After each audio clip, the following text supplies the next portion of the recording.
Bismillahirrahmanirrahim. Assalamualaikum warahmatullahi wabarakatuh. Selamat pagi, salam sejahtera bagi kita semuanya. Om Swastiastu, Namo Buddhaya, salam kebajikan. Yang saya hormati Wakil Presiden Republik Indonesia, Bapak Haji Muhammad Yusuf Kala, Saibu. Yang saya hormati Ketua, para Wakil Ketua, dan para anggota Dewan Perwakilan Daerah Republik Indonesia. Yang saya hormati Ketua, para Wakil Ketua, dan para anggota Dewan Perwakilan Rakyat Republik Indonesia. Yang saya hormati Ketua, para Wakil Ketua, dan para anggota lembaga-lembaga negara. Yang saya hormati Ibu Hajah Megawati Soekarno Putri, Presiden Republik Indonesia kelima. Yang saya hormati Bapak Tri Sutrisno dan Bapak Hamzahas. Yang saya hormati Ibu Sinta Nuriyah Abdul Rahmat Wahid. Yang saya hormati Bapak Kiai Haji Ma'ruf Amin, Wakil Presiden terpilih masa bakti 2019-2024. Yang saya hormati sahabat saya Bapak Sandiaga Uno. Yang saya hormati yang mulia para duta besar negara-negara sahabat dan para pimpinan perwakilan badan dan organisasi internasional. Yang saya hormati para hadirin serta saudara-saudara sebangsa dan setanah air.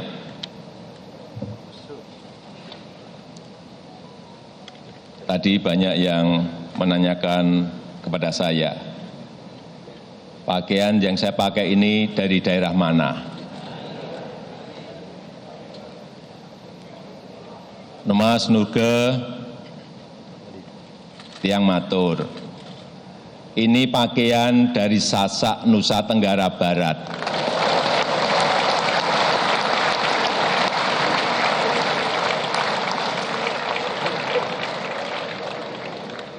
Dari bumi Sasak.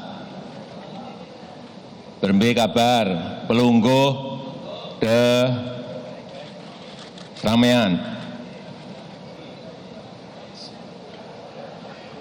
Pada kesempatan yang berbahagia ini, saya ingin mengajak kita semuanya untuk meneguhkan kembali semangat para pendiri bangsa kita, bahwa Indonesia itu bukan hanya Jakarta, bukan hanya Pulau Jawa, tetapi Indonesia adalah seluruh pelosok tanah air, dari Sabang sampai Merauke, dari Miangas sampai Pulau Rote. Karena itulah pembangunan yang kita lakukan harus terus Indonesia sentris, yang dinikmati oleh seluruh lapisan masyarakat di seluruh pelosok Nusantara. Indonesia maju bukan hanya karya presiden, bukan hanya karya wakil presiden, bukan hanya lembaga eksekutif, bukan hanya lembaga legislatif ataupun yudikatif saja, tetapi keberhasilan Indonesia juga karya para pemimpin agama, para budayawan, para pendidik. Keberhasilan Indonesia adalah juga karya para pelaku usaha, para buruh, para pedagang, para inovator, maupun para petani, para nelayan, dan para UMKM. Serta tentu saja karya seluruh anak bangsa Indonesia. Kecepatan kita dalam meraih cita-cita adalah peran bersama, peran PDI Perjuangan, peran Golkar, peran Nasdem, peran PKB, peran Perindo, peran P3, peran PSI, peran Hanura, peran PBB, dan peran PKPI.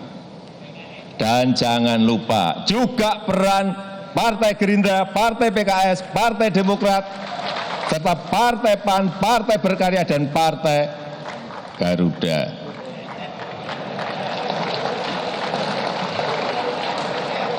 Saya yakin jika kita sepakat dengan satu visi Indonesia maju, kita mampu melakukan lompatan kemajuan, lompatan untuk mendahului kemajuan bangsa lain. Sebagai kepala negara yang merangkap kepala pemerintahan, sebagai presiden dalam sistem presidensial yang dimandatkan oleh konstitusi, saya mengajak kita semuanya untuk optimis dan kerja keras, dan sayalah yang memimpin lompatan kemajuan kita bersama. Saudara-saudara sebangsa dan setanah air, saat ini kita berada dalam dunia baru, dunia yang jauh berbeda dibanding era sebelumnya. Globalisasi terus mengalami pendalaman yang semakin dipermudah oleh revolusi industri jilid keempat. Persaingan semakin tajam dan perang dagang semakin memanas. Antar negara berebut investasi, antar negara berebut teknologi, antar negara berebut pasar, berebut orang-orang pintar, antar negara memperebutkan talenta-talenta hebat yang bisa membawa kemajuan bagi negaranya. Dunia tidak semata sedang berubah, tetapi sedang terdisrupsi. Dan di era disrupsi ini, kemapanan bisa runtuh, ketidakmungkinan bisa terjadi. Jenis pekerjaan bisa berubah setiap saat. Banyak jenis pekerjaan lama yang hilang, tetapi juga makin banyak jenis pekerjaan baru yang bermunculan. Ada profesi yang hilang, tetapi juga ada profesi baru yang bermunculan. Ada pola bisnis lama yang tiba-tiba usang, dan muncul pola bisnis baru yang gemilang dan mengagumkan. Ada keterampilan mapan yang tiba-tiba tidak relevan, dan ada keterampilan baru yang meledak dan dibutuhkan dan sangat dibutuhkan. Arus komunikasi dan interaksi yang semakin mudah dan terbuka harus dimanfaatkan sekaligus diwaspadai. Pengetahuan dan pengalaman yang positif jauh lebih mudah sekarang ini kita peroleh, tetapi kemudahan arus informasi dan interaksi juga membawa ancaman-ancaman. Ancaman terhadap ideologi kita Pancasila, ancaman terhadap adab sopan santun kita, ancaman terhadap tradisi dan seni budaya kita, ancaman terhadap warisan kearifan lokal bangsa kita. Dalam bidang pertahanan keamanan, kita juga harus tanggap dan siap menghadapi perang cyber, menghadapi intoleransi, menghadapi radikalisme, menghadapi terorisme, serta menghadapi ancaman kejahatan-kejahatan lainnya, baik dari dalam maupun dari luar negeri, yang mengancam persatuan dan kesatuan bangsa kita. Indonesia tidak takut terhadap keterbukaan. Kita hadapi keterbukaan dengan kewaspadaan terhadap ideologi lain yang mengancam ideologi bangsa, kewaspadaan terhadap adab dan budaya lain yang tidak sesuai dengan kearifan bangsa kita, kewaspadaan terhadap apapun yang mengancam kedaulatan kita. Indonesia tidak takut terhadap persaingan, Kita hadapi persaingan dengan kreativitas, inovasi, dan kecepatan yang kita miliki. Karena itu tidak ada pilihan lain. Kita harus berubah. Sekali lagi, kita harus berubah. Cara-cara lama yang tidak kompetitif tidak bisa kita teruskan. Strategi baru harus diciptakan, cara-cara baru harus dilakukan. Kita tidak cukup hanya lebih baik dari sebelumnya, tetapi kita harus lebih baik dari yang lainnya. Sekali lagi, kita tidak cukup hanya lebih baik dari sebelumnya, tetapi kita harus lebih baik dari yang lainnya.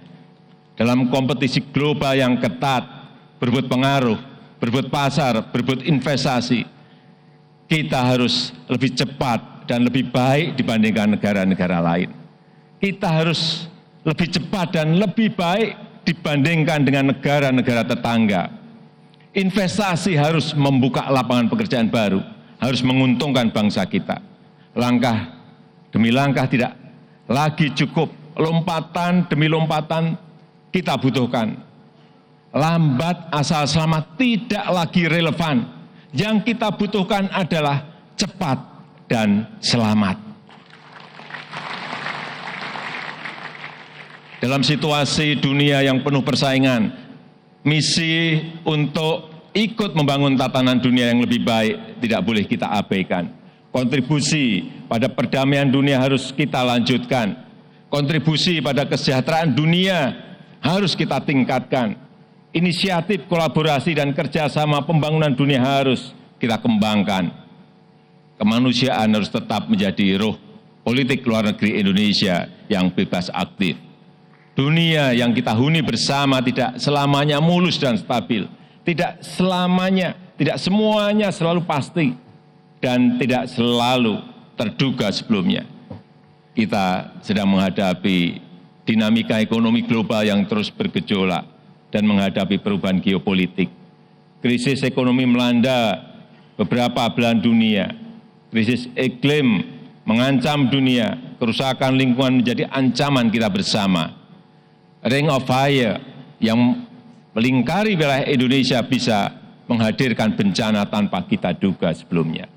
Hampir seluruh wilayah Indonesia merupakan wilayah rentan bencana. Gempa bumi, tanah longsor, gunung meletus, tsunami, kebakaran hutan, banjir. Oleh karena itu, sikap sigap dan waspada menghadapi ketidakpastian sangatlah penting. Kapasitas kita dalam mengelola risiko menghadapi gejolak ekonomi global, mengelola bencana yang tidak terduga harus kita perkuat. Pembangunan kita harus sensitif terhadap berbagai risiko. Infrastruktur harus disiapkan mendukung mitigasi risiko bencana.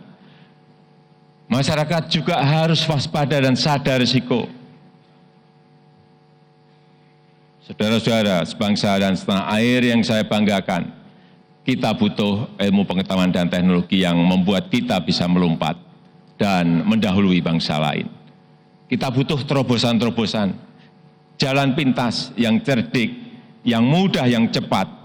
Kita butuh SDM unggul yang berhati Indonesia, berideologi Pancasila. Kita butuh SDM unggul yang toleran, yang berakhlak mulia. Kita butuh SDM unggul yang terus belajar, bekerja keras, berdedikasi. Kita butuh inovasi yang disruptif, yang membalik ketidakmungkinan menjadi peluang, yang membuat kelemahan menjadi kekuatan dan keunggulan, yang membuat keterbatasan menjadi keberlimpahan, yang mengubah kesulitan menjadi kemampuan, yang mengubah tidak berharga menjadi bernilai untuk rakyat dan bangsa. Berbekal inovasi, kualitas SDM, dan penguatan teknologi, penguasaan teknologi, kita bisa keluar dari kutukan sumber daya alam kita. Memang negara kita kaya, boksit, batu bara, kelapa sawit, ikan, dan masih banyak lagi. Tapi tidak cukup di situ. Kalau kita tidak melakukan hilirisasi industri. Kalau kita melakukan hilirisasi industri, kita pasti bisa melompat lagi. Kita bangun industri pengolahan boksit, sehingga impor alumina tidak perlu dilakukan. Kita bangun hilirisasi industri batu bara menjadi DMI, sehingga kita bisa mengurangi impor jutaan ton LPG setiap tahunnya. Kita bangun hilirisasi nikel menjadi ferronikel, sehingga nilai tambah nikel kita akan meningkat 4 kali lipat. Kita harus berani memulai dari sekarang. Beberapa lompatan kemajuan sudah kita lakukan. Kita sudah mulai dengan program B20 dan akan masuk ke B30, campuran solar dengan 30% biodiesel. Tapi kita bisa lebih dari itu. Kita bisa membuat B100, kita bisa.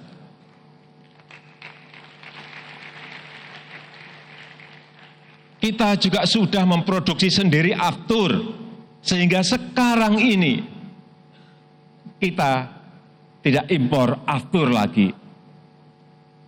Tapi kita bisa lebih dari itu. Kita harus bisa ekspor aftur. Kita juga ingin produksi aftur berbahan kelapa sawit. Kita sudah mulai membuka ruang pengembangan mobil listrik. Tapi kita bisa lebih dari itu. Kita ingin membangun industri mobil listrik sendiri. Kita harus berani melakukan ekspansi, tidak hanya bermain di pasar dalam negeri. Produk-produk kita harus mampu membanjiri pasar regional dan global. Itu yang harus kita wujudkan. Pengusaha-pengusaha dan BUMN kita harus berani menjadi pemain kelas dunia. Itu yang harus kita lakukan. Talenta-talenta kita harus memiliki reputasi yang diperhitungkan dunia internasional. Itu yang harus kita siapkan. Sekali lagi, kita harus semakin ekspansif from local to global. Jika kita semuanya segera serius berbenah bersama-sama. Saya yakin kita mampu melakukan lompatan-lompatan kemajuan secara signifikan. Momentumnya adalah sekarang. Tatkala kita antara 2020 sampai 2024 berada pada puncak periode bonus demografi. Jika kita lebih fokus mengembangkan kualitas sumber daya manusia dan menggunakan cara-cara baru, maka saya yakin bonus demografi menjadi bonus lompatan kemajuan kita. Lembaga pendidikan dan lembaga pelatihan harus kita dukung untuk melakukan pembenahan secara besar-besaran agar mampu menghadapi perubahan-perubahan yang ada. Persaingan dunia yang semakin ketat dan disrupsi di berbagai bidang membutuhkan kualitas SDM yang tepat. Kita butuh SDM yang berbukti pekerti luhur dan berkarakter kuat. Kita butuh SDM yang menguasai keterampilan dan menguasai ilmu pengetahuan masa kini dan masa depan. Persaingan dunia yang semakin ketat membutuhkan karakter SDM yang tepat. Pendidikan harus berakar pada budaya bangsa, memperjuangkan kepentingan nasional dan tanggap terhadap perubahan dunia. Keluarga dan lembaga pendidikan menempati peran sentral dalam pendidikan anak-anak kita. Budi pekerti, sopan santun, toleransi, kedisiplinan termasuk kebiasaan mengantri dengan sabar dan teratur harus kita tanamkan sejak dini. Biasa mandiri, percaya diri, gotong royong, dan saling peduli harus kuat ditanamkan dalam pendidikan dasar kita. Mencari sumber belajar sendiri, berpikir kritis, dan tidak mudah terhasut. Problem solving harus sudah tertanam kuat pada pendidikan menengah kita. Keterampilan vokasional yang akan dibutuhkan pasar, the emerging skill, harus sudah dilatih sejak pendidikan menengah ini.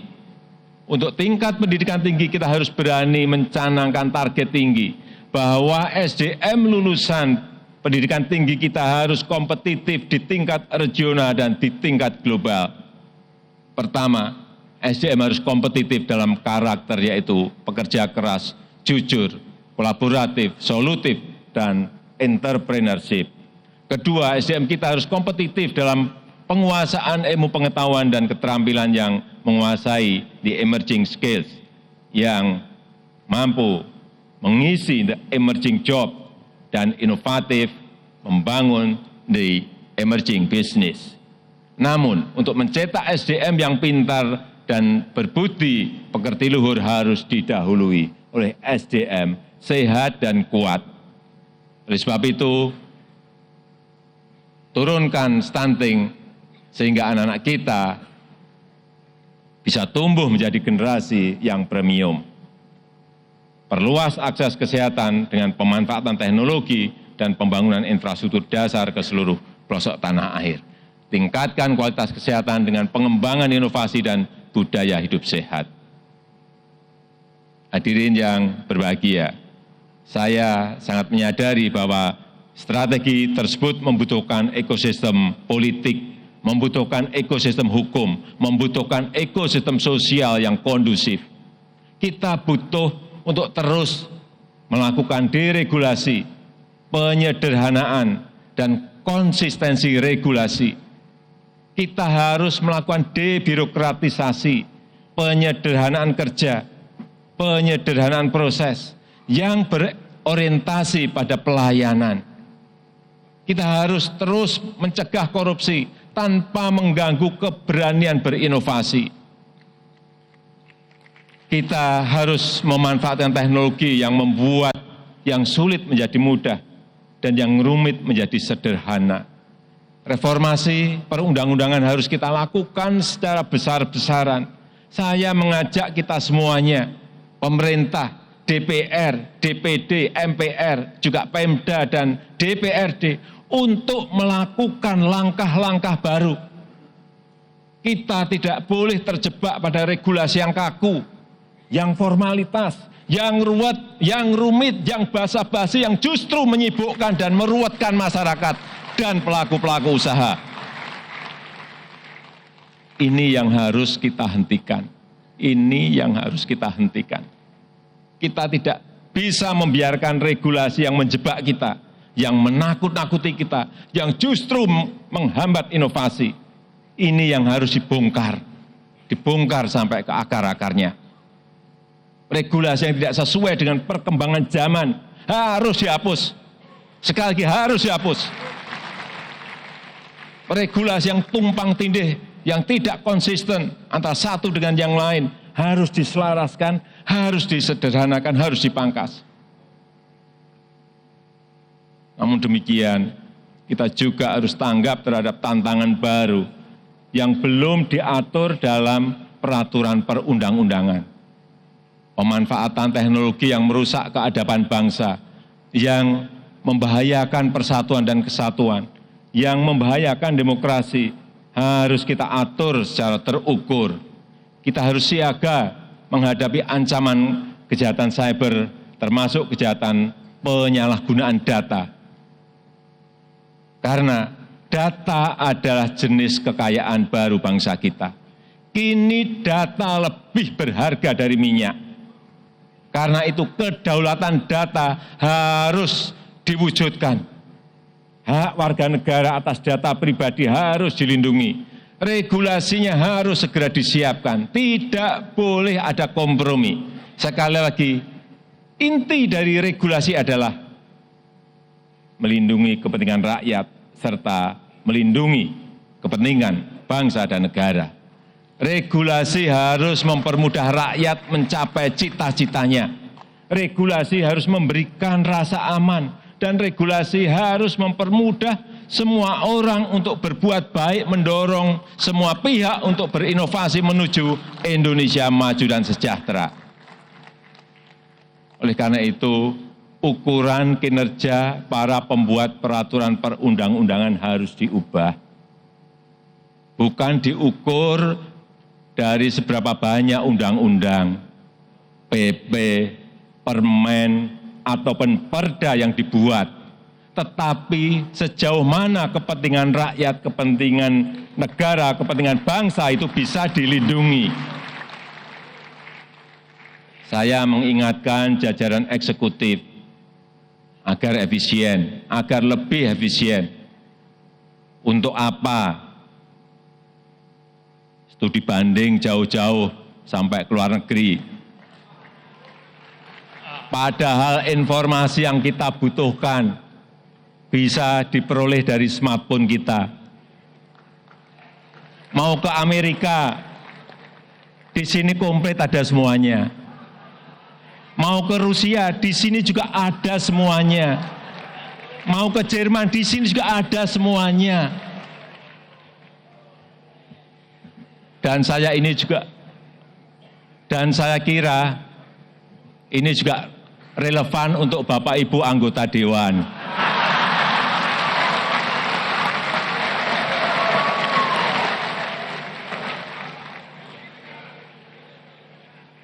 Ukuran kinerja para penegak hukum dan HAM juga harus diubah. termasuk kinerja pemberantasan korupsi. Penegakan hukum yang keras harus didukung. Penegakan HAM yang tegas harus diapresiasi. Tetapi keberhasilan para penegak hukum bukan hanya diukur dari berapa kasus yang diangkat. Dan bukan hanya berapa orang yang dipenjarakan. Bukan itu.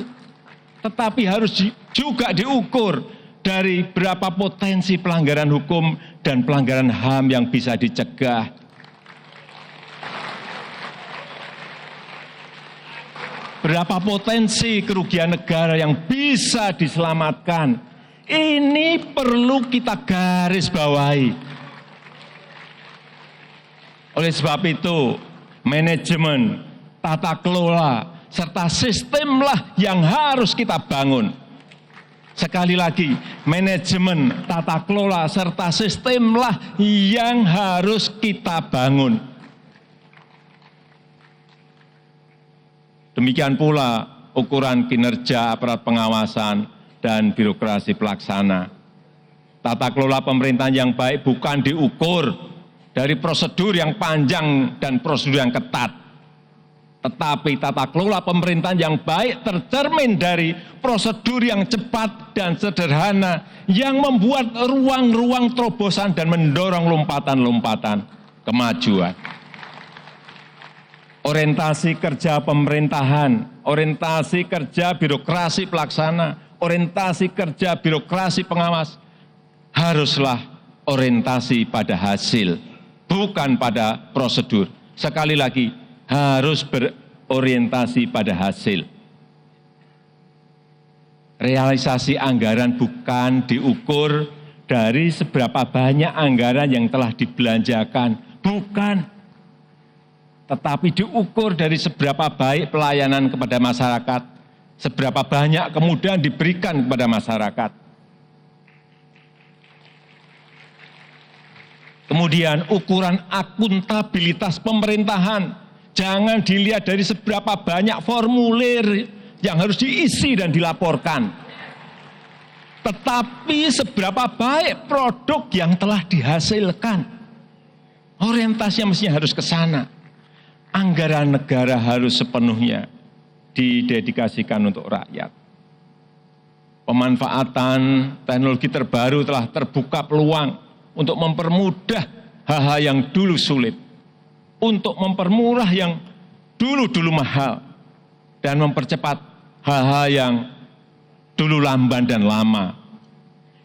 Penyederhanaan prosedur dan pemanfaatan teknologi baru dalam bekerja harus pula disertai dengan penyederhanaan organisasi.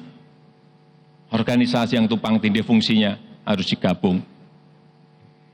Pekerjaan administrasi yang bisa dilakukan oleh komputer dan oleh kecerdasan buatan artificial intelligence harus mulai dilepas. Oleh karena itu, jumlah organisasi dan jumlah aparat yang tidak efisien dan tidak relevan harus mulai dipangkas. Ini akan segera kita mulai.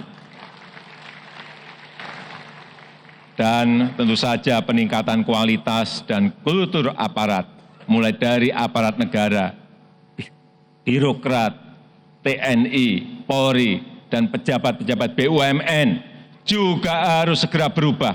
Harus segera berubah. Kita tidak kompromi aparat yang mengingkari Pancasila, kita tidak kompromi aparat yang tidak melayani, yang tidak turun ke bawah. Sebaliknya, kita akan cari, kita apresiasi aparat yang selalu menebarkan optimisme, yang melakukan smart, shortcut, dan sepenuh hati melayani rakyat.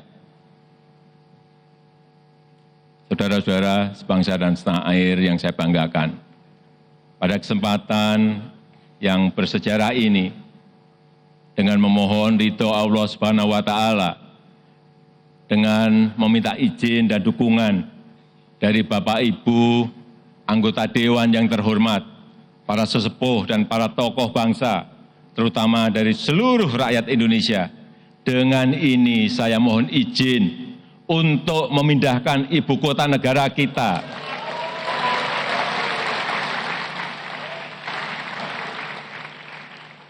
ke Pulau Kalimantan.